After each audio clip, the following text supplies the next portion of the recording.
President Irfaan Ali on Sunday took the oath of office for a second time, where he pledged to work in the interest of all Guyanese. Speaking to supporters, members of the business community and diplomatic community, the head of state promised that during this second five-year term, to modernize and strengthen the procurement system to crack down on disinformation and misinformation, while going after persons involved in corruption in both the private and public sector. Corruption undermines the efficiency, fairness, and credibility of public service.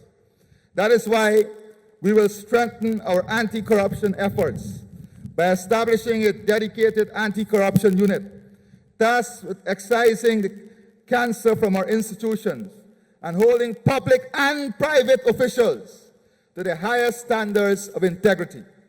Every official will be required to account for their personal assets, and any who cannot do so will face the full force of the law. We'll pursue both the corrupted and the corruptors, leaving no room for impunity. On this note, I wish to emphasize that the government does not have a system of lobbying, and any person representing themselves as lobbyists or peddling access to anyone in government is misrepresenting themselves and misleading others. A special mechanism will be set up to deal with such individuals.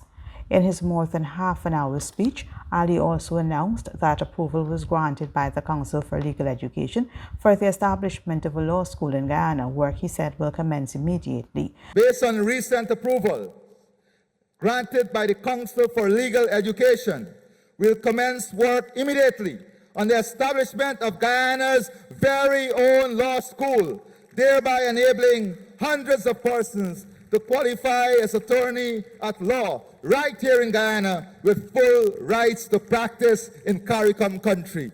The Guyana Elections Commission on Saturday announced that the People's Progressive Party had won the elections, with the PPP securing 36 seats.